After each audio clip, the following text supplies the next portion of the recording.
The 1945 football season was one of great anticipation as Coach Bo McMillan and his coaching staff prepared for his 12th year at the helm. With the end of World War II in Europe and in the Pacific, Bo welcomed back 9 war veterans to a team of young freshmen and returnees. The mix would produce something that has never been duplicated in the history of Indiana football. As in previous seasons, 1945 would see the Hoosiers face a daunting schedule. The Hoosiers would open the season with 3 consecutive road Big Ten games and play only 1 conference home game, the finale against Purdue.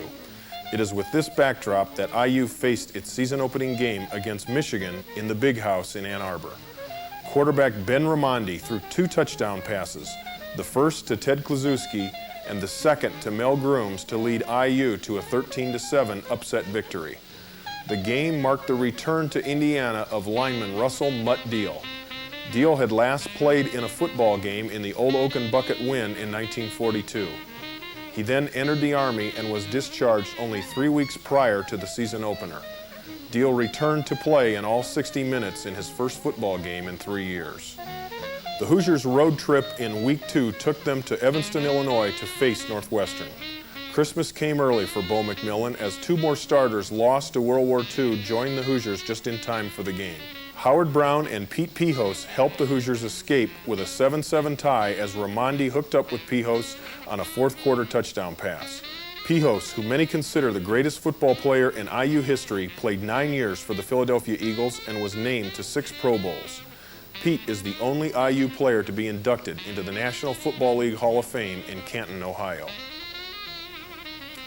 Week 3 saw the Hoosiers travel to Memorial Stadium in Champaign to face the Fighting Illini.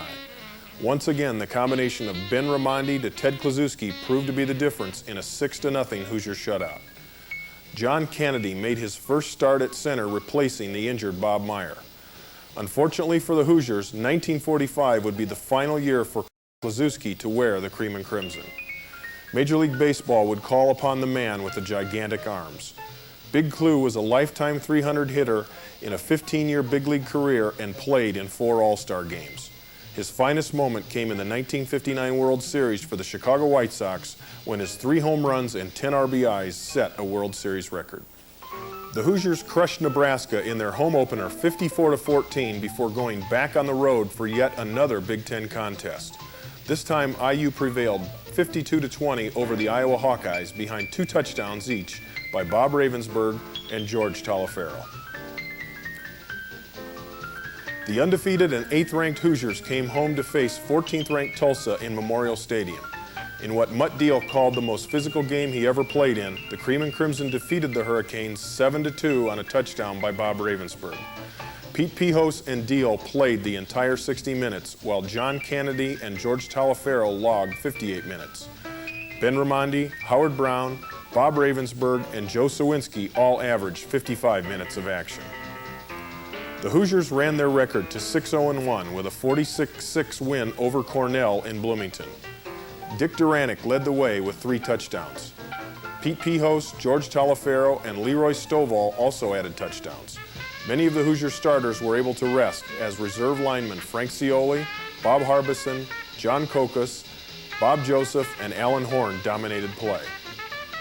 Foreshadowing Hoosier success of the next generation, fullback Bill Buckner scored his first TD as a Hoosier. Bill's son Quinn, a 2-sport star at IU, 31 years later would lead IU to the 1976 NCAA basketball championship.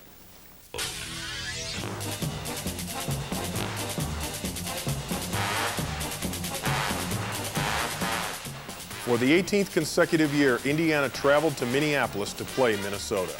The Gophers had refused to play the Hoosiers in Bloomington and as one of the halves of the Big Ten forced the Hoosiers to travel every year. Indiana had not beaten Minnesota since 1920 and first place at the Big Ten was at stake. A crowd of 45,000 fans packed Minnesota's Memorial Stadium.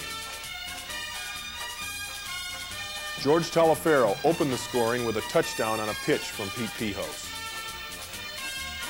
The Gary, Indiana native made the score 14-0 on this 22-yard run.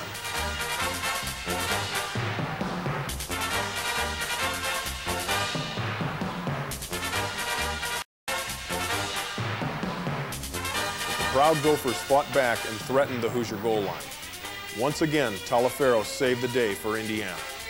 Showing the moves that eventually would earn him NFL Rookie of the Year and Pro Bowl status, the future College Football Hall of Famer took this 90-yard interception for a touchdown, punctuated by a beautiful move at the 20-yard line. This gave the Hoosiers a 21-0 lead that broke the game wide open. The Hoosier defensive front, led by John Kennedy, Joe Sowinski, Howard Brown, and John Goldsberry, forced a Minnesota punt. On the first play following the punt, tailback Bob Miller raced 62 yards for a touchdown behind the trap block of Mutt Deal.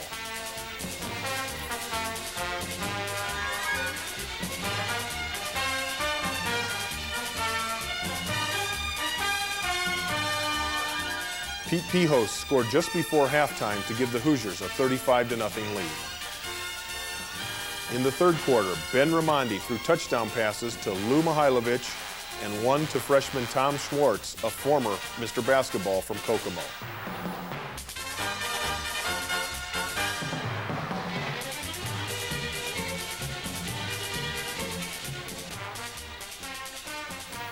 Charlie Armstrong set an IU record with 7 extra points that stood for 49 years. Hoosier substitutes Bill Bradley, Simon Range, Larry Napolitan, and Nick Sabeck kept the Gophers scoreless and preserved the shutout. The 49-0 score was the worst defeat in Minnesota history and moved the Hoosiers within 1 game of winning their first Big Ten championship. A 19-0 non-conference win at Pitt set the stage for the most important game in the history of Indiana football. On November 24th, 1945, over 27,000 people jammed into Memorial Stadium to watch the undefeated Hoosiers battle 7-2 Purdue for the Big Ten championship. Bo McMillan had made a habit of defeating Purdue, and starters Brown, Deal, Klaszewski, Raimondi, and Grooms never lost to the hated Boilermakers. After a scoreless first quarter, George Talafero stopped a Purdue drive with this interception. Near the end of the first half, Purdue mounted another threat. This time, Bob Ravensburg's interception slammed the door on the Boilermakers, and the teams went to the locker room scoreless.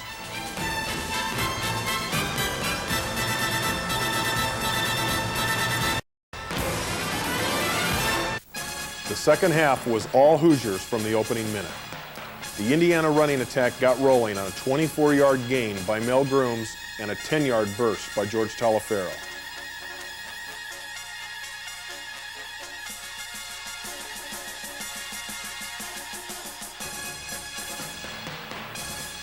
A Ben Raimondi pass to George Talafero took the ball to the 1-yard line.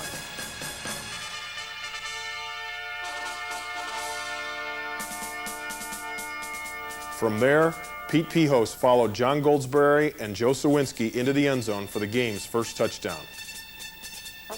On the next Purdue possession, Ted Klaszewski recovered a Purdue fumble at the Boiler 1-yard line.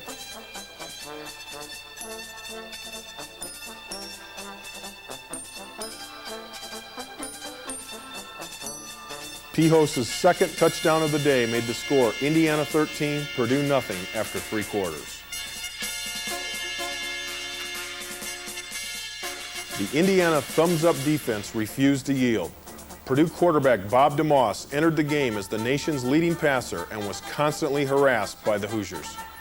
Captain Mutt Deal enjoyed his finest day in an Indiana uniform, recording 14 tackles, a caused fumble, and this sack of DeMoss.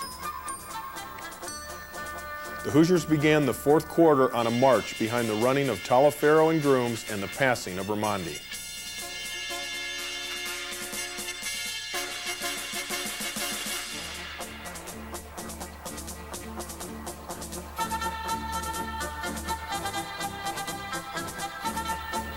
Talafero followed Brown and Sowinski to the 10-yard line.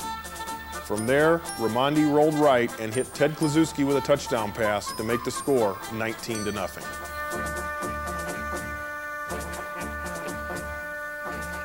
Purdue was desperate now and could feel the old oaken bucket slipping through their fingers. DeMoss, under heavy pressure from Brown and Deal, was intercepted by Raimondi, who returned the ball to the 34 with the aid of a crunching block by Klaszewski. 7 plays later, Raimondi hit Lou Mihailovich for the final touchdown. Indiana had humiliated the nation's leading passing attack, holding the outclassed DeMoss to only one completion on the day. The 26-0 victory kept the Old Oaken bucket in Bloomington, and as the players carried Bo McMillin on their shoulders, brought Indiana its first Big Ten championship. Hoosiers ended their magical season undefeated and were ranked 4th in the nation in the final polls. Howard Brown, Russ Steele, Pete Pihos, Bob Ravensburg, and George Talafero were named All-Americans. Bo McMillin was selected as the National Coach of the Year.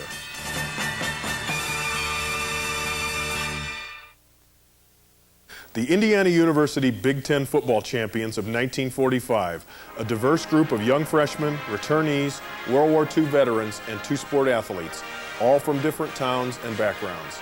As author Bob Arnold put it in his sensational book about the 1945 team, Hoosier Autumn, it was a team whose pieces seemed not to fit, yet somehow guided by a coach became something bigger than its disparate parts.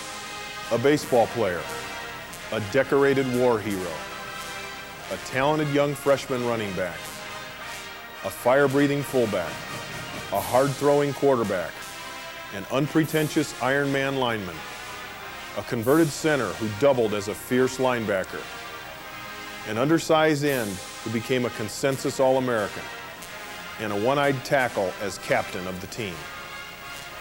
Somehow they were guided by a coach who led them to the greatest glory Indiana has ever seen. They are the first Big Ten champions in the history of IU, and they are the only undefeated team in Indiana history.